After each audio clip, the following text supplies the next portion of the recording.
तीन प्रकार से न्याय, पॉलिटिकल, सोशल एंड इकोनॉमिक। राजनैतिक, सामाजिक एवं आर्थिक न्याय।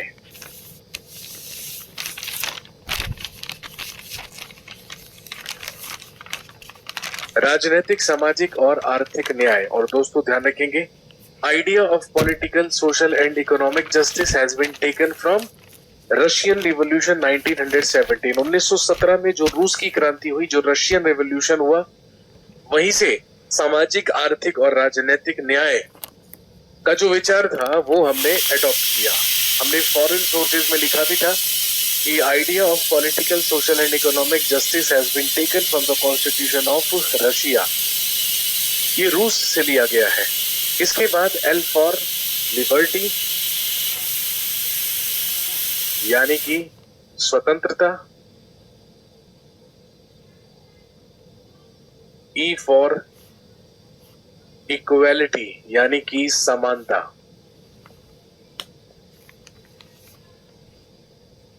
एफ फॉर फ्रेटर्निटी या जिसे आप हिंदी में कह सकते हैं बंधुता, भाईचारा। लिबर्टी, इक्वालिटी, फ्रेटर्निटी, स्वतंत्रता, समानता और बंधुता का विचार याद कीजिए। हमने फॉरेन सोर्सेज में क्या लिखा था? Has been taken from French revolution 1789।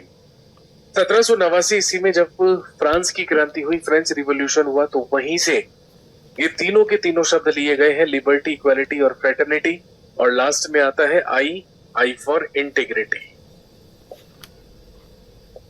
I for integrity या जिसे आप हिंदी में लिख सकते हैं अखंडता। We are an integrated state. Bharat एक अखंड राज्य है, अखंड राष्ट्र है, जिसका कभी भी विभाजन, जिसके कभी भी टुकड़े नहीं किए जा सकते। अगर बाहरी कोई राज्य या कोई क्षेत्र हमारे देश में आकर शामिल होना चाहता है, हमारी टेरिटरी, हमारे क्षेत्र को बढ़ाना चाहता है, तो मोस्ट वेलकम है। हमें अत्यंत प्रसन्नता होगी ऐसा करने में। लेकिन अगर हमारे देश का कोई भी भाग, कोई भी क्षेत्र, कोई भी राज्य हमारे देश से अलग होने की कोशिश करेगा, तो ये हरगिज पॉसिबल नहीं है, क्योंकि भारत एक अखंड राज्य है। और अखंड राज्य का मतलब ही क्या है? भारत को कभी भी विभाजित नहीं किया जा सकता, कभी भी बांटा नहीं जा सकता है। जो अखंड भारत हमारे पास है वो वैसे ही रहेगा, उसके कभी भी टुकड़े नहीं हो सकते। कहने का मतलब ये सारे के सारे वो शब्द हैं जो हमारे प्रीएम्बल में इस्तेमाल किए गए हैं। और आप अच्छी तरीके से जानते हैं कि प्रीएम्बल ही हमारे कॉन्स्टिट्यूशन में वो सबसे पहली चीज है जो हमारे संविधान और हमारे देश का स्वभाव हमें बताता है। साथ में हमारे संविधान के निर्माताओं के मन को जानने की कुंजी ही क्या कहलाती है? प्रीएम्बल या प्रस्तावना। And as per Pandit Jawaharlal Nehru, preamble is the soul of Indian constitution. Pandit Jawaharlal Nehru के अनुसार हमारे संविधान की प्रस्तावना ही हमारे संविधान की आत्मा है। क्लियर हो गई बात? लेकिन जो तीन शब्द सोशलिस्ट, सेकुलर और इंटीग्रिटी पर हमने स्टार बनाया है, ये हमारे बेसिक कॉन्स्टिट्यूशन में नहीं थे। यानी कि जब 26 जनवरी 1950 को 75 साल पहले जब हमने अपने संविधान को लागू किया था, तो उस समय ये तीनों शब्द इसमें नहीं थे। इन्हें बाद में हमारे कॉन्स्टिट्यूशन में ऐड किया गया। तो ध्यान रखेंगे, आप लिखेंगे socialist, secular and integrity words. Socialist, secular and integrity words have been added by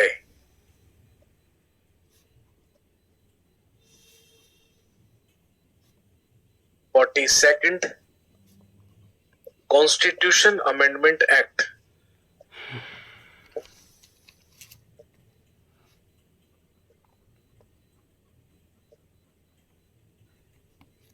1976। Samajwadi, पंथ निरपेक्ष और अखंडता शब्द को 42वें संविधान संशोधन अधिनियम 1976 के तहत जोड़ा गया। यानी कि ये तीनों के तीनों शब्द बाद में जोड़े गए हैं। और आप अच्छी तरीके से जानते हैं, ये एग्जाम में पूछा भी जाता है कि बताइए 42वें संविधान संशोधन अधिनियम 1976 के तहत कौन से 3 शब्द जोड़े गए? Socialist, secular and integrity. याद रहेगा?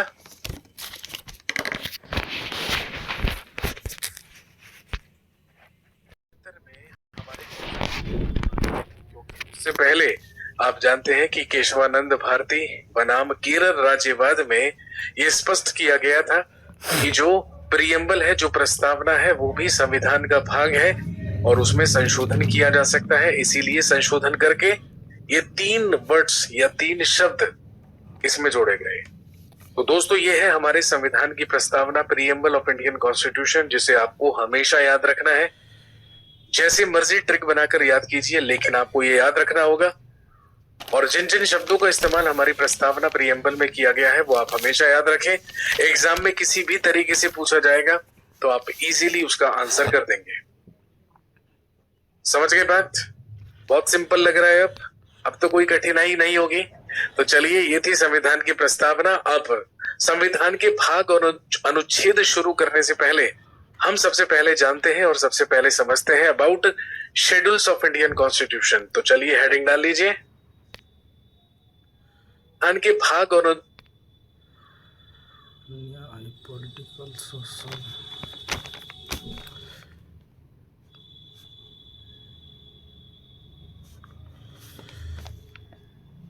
अखंडता।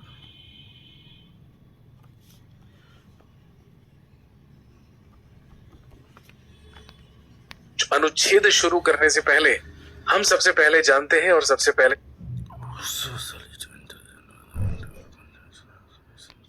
समझते हैं about schedules of Indian constitution. तो चलिए हेडिंग डाल लीजिए,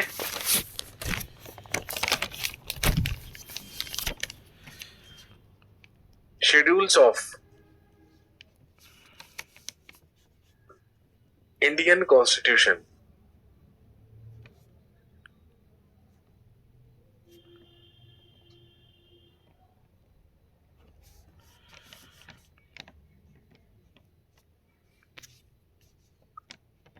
भारतीय संविधान की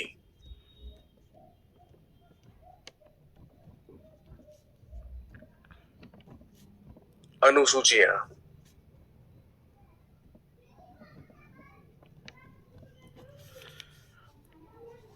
शेड्यूल्स ऑफ इंडियन कॉन्स्टिट्यूशन या भारतीय संविधान की अनुसूचियां।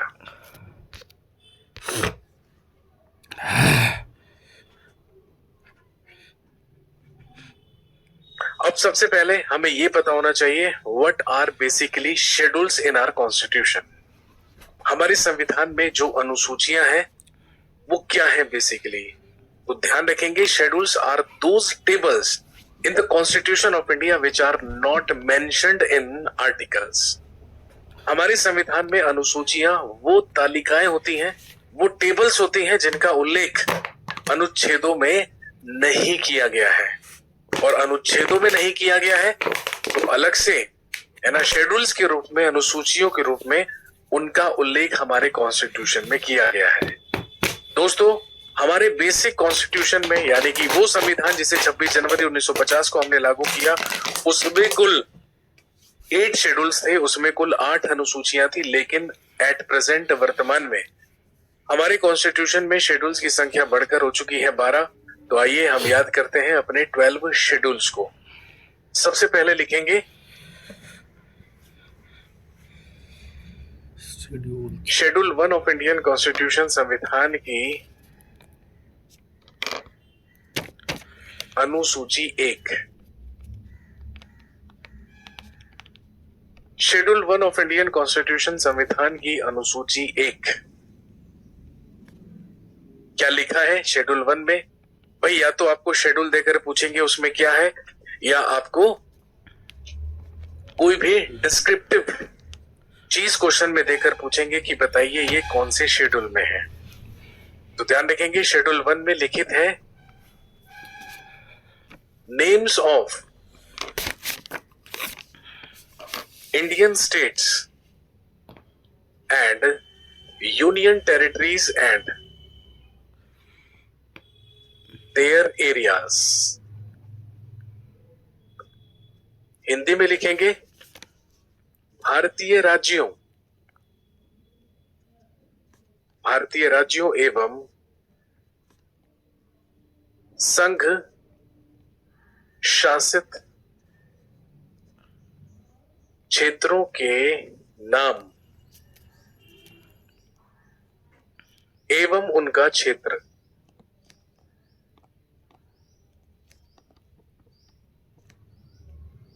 Names of Indian states and union territories and there areas. भारतीय राज्यों एवं संघ शासित क्षेत्रों के नाम एवं उनका क्षेत्र। तो हमारे देश में जितने भी स्टेट्स हैं, जितने भी राज्य हैं और साथ में जितनी भी यूनियन टेरिटरीज हैं, उन सभी के नाम और उनके अधिकार क्षेत्र के विषय में, जितने भी स्टेट्स हैं, जितने भी राज्य हैं और साथ में जितनी भी यूनियन टेरिटरीज हैं, उन सभी के नाम और उनके अधिकार क्षेत्र के विषय में लिखा हुआ है शेड्यूल 1 में, अनुसूची 1 में। और आप जानते हैं कि at present there are 28 states and 8 union territories in India. वर्तमान में हमारे देश में 28 राज्य हैं और 8 संघ शासित क्षेत्र हैं या 8 यूनियन टेरिटरीज हैं। इन सभी राज्यों के नाम और इन सभी संघ शासित क्षेत्रों के नाम एवं उनके अधिकार क्षेत्र लिखित है शेड्यूल 1 में। क्लियर हो गई बात? इतनी सी बात आपको याद रखनी है। या तो आपसे एग्जाम में पूछेगा कि बताइए भारतीय राज्यों और संघ शासित क्षेत्रों के नाम किस अनुसूची में है, तो ऑब्वियसली अनुसूची 1 में है। या फिर आपसे सवाल पूछेगा कि बताइए अनुसूची 1 में क्या है। अब सवाल कुछ भी पूछे, आप दोनों तरीके से प्रिपेयर हैं, आप इजीली आंसर कर देंगे कि भाई उसमें क्या लिखित है। इसके अलावा एक और चीज आपको याद रखनी है। एक सवाल आपसे पूछेंगे कि बताइए अगर हमारे देश में किसी भी नए राज्य का गठन होता है या किसी भी राज्य का दर्जा समाप्त कर दिया जाता है तो उससे कौन सी अनुसूची प्रभावित होगी? तो भाई स्वाभाविक सी बात है, याद कीजिए जब 2019 में जम्मू कश्मीर पुनर्गठन अधिनियम के तहत जम्मू कश्मीर के राज्य का दर्जा समाप्त कर दिया गया तो हमारे देश में 29 राज्य हुआ करते थे और 7 यूनियन टेरिटरीज हुआ करती थी। तो 29 में से राज्यों की संख्या कितनी हो गई? 28 हो गई। लेकिन जम्मू कश्मीर के राज्य का दर्जा समाप्त करके उसे 2 यूनियन टेरिटरीज में बांट दिया गया, जम्मू कश्मीर और लद्दाख। तो यूनियन टेरिटरीज की संख्या बढ़कर 7 से कितनी हो गई? 9। लेकिन 26 जनवरी 2020 को दादरा नगर हवेली और दमन दीव दोनों यूनियन टेरिटरी का आपस में विलय कर दिया गया। अब वो दोनों मिलाकर एक यूनियन टेरिटरी है, इसीलिए अब यूनियन टेरिटरी 9 से 1 कम हो गई, यानी कि 8। तो अब वर्तमान में हमारे देश में 28 राज्य और 8 संघ शासित क्षेत्र हैं। इसके बाद अगला लिखेंगे शेड्यूल 2, संविधान की अनुसूची 2।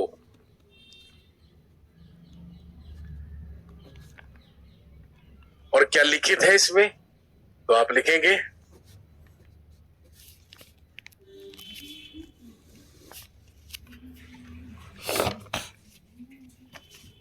about the salaries, allowances and pensions of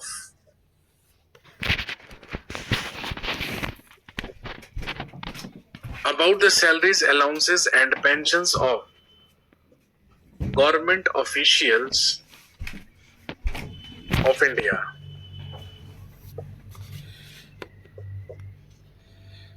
Hindi में लिखेंगे भारत के विभिन्न पदाधिकारियों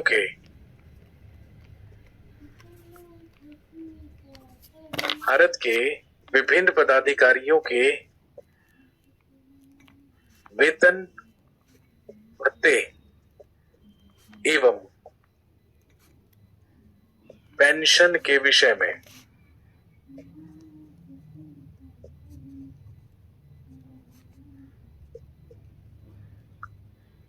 भारत के विभिन्न पदाधिकारियों के वेतन भत्ते एवं पेंशन के विषय में। अब इसमें भारत के किन किन पदाधिकारियों को शामिल किया जाएगा? सबसे पहले याद रखेंगे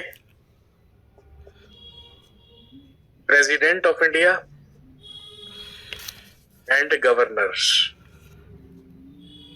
सबसे पहले भारत के राष्ट्रपति और राज्यों के राज्यपाल। लेकिन ध्यान रखेंगे भारत के राष्ट्रपति और राज्य के राज्यपालों को मिलने वाला जो वेतन है उसे सैलरी नहीं, उसे वेतन नहीं कहा जाता है, उसे उपलब्धियां कहा जाता है, उसे इमोल्यूमेंट्स कहा जाता है।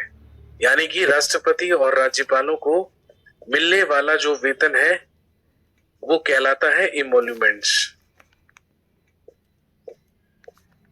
उन्हें उपलब्धियां कहा जाता है।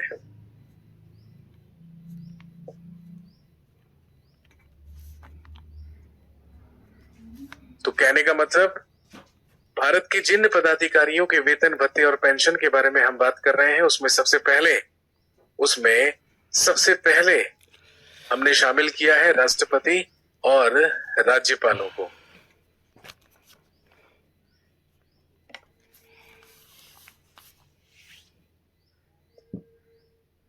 इसके बाद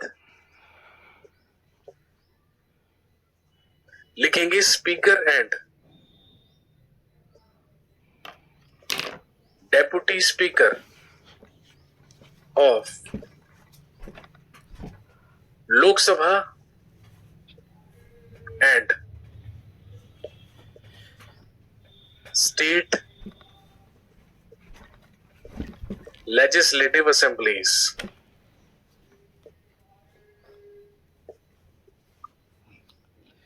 हिंदी में लिखेंगे लोकसभा एवं राज्यों की विधानसभाओं के अध्यक्ष एवं उपाध्यक्ष।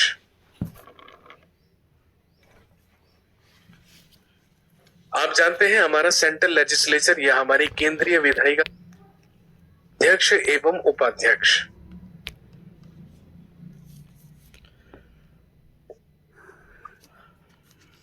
हिंदी में लिखेंगे लोकसभा एवं राज्यों की विधानसभाओं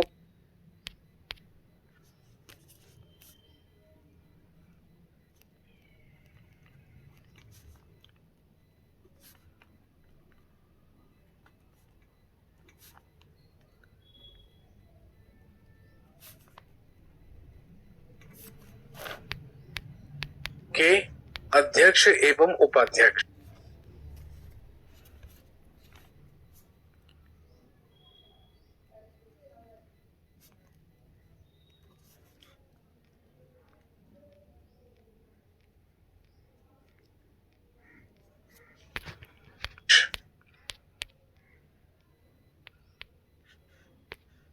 आप जानते हैं हमारा सेंट्रल लेजिस्लेचर या हमारी केंद्रीय विधायिका कहलाती है संसद।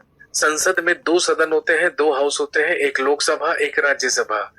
तो लोकसभा में लोकसभा के सदस्यों में से ही एक अध्यक्ष होता है और एक उपाध्यक्ष होता है। तो यहां पर बात की गई है लोकसभा के अध्यक्ष और उपाध्यक्ष की।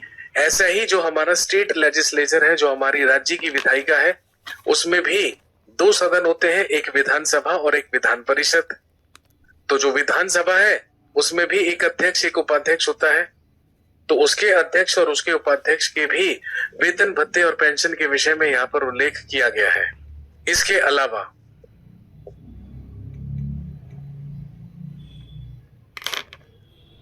अगला लिखेंगे chairperson and vice chairperson of Rajya Sabha.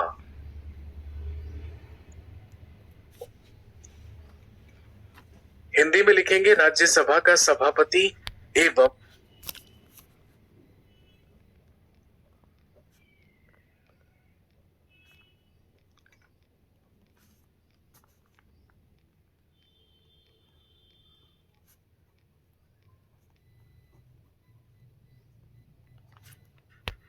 एवं उपसभापति।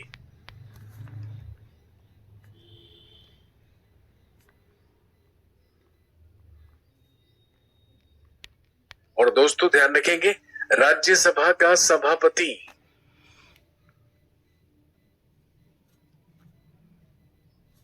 राज्यसभा का सभापति सदैव कौन होता है?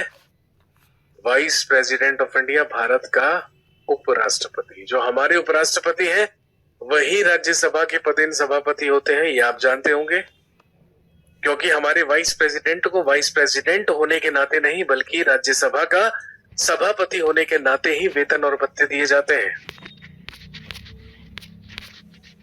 क्लियर है बात यहां तक? यहां तक कोई डाउट? नेक्स्ट,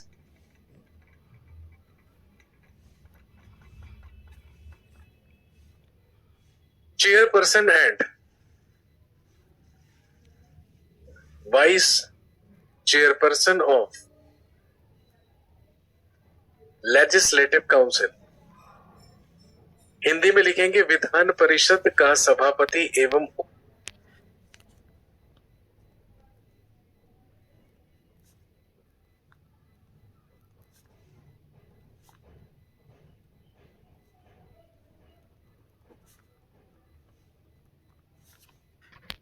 उपसभापति।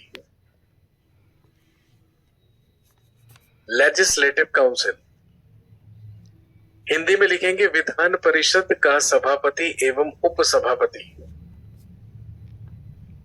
Chairperson and vice chairperson of legislative council, Vidhan Parishad के सभापति एवं उपसभापति। नेक्स्ट, जजेस of supreme court and high court,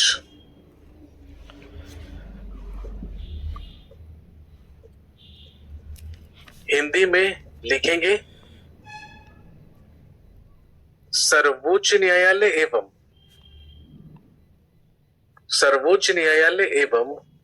उच्च न्यायालय के न्यायाधीश। जजेस of supreme court and high court, सर्वोच्च न्यायालय एवं उच्च न्यायालय के न्यायाधीश। इसके बाद CAG,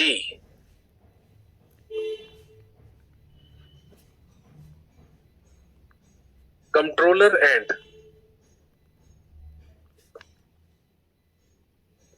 auditor general of India.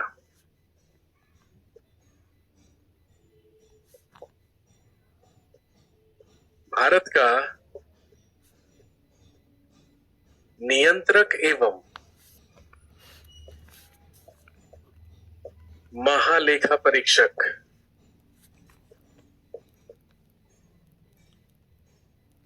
Bharat का नियंत्रक एवं महालेखा परीक्षक,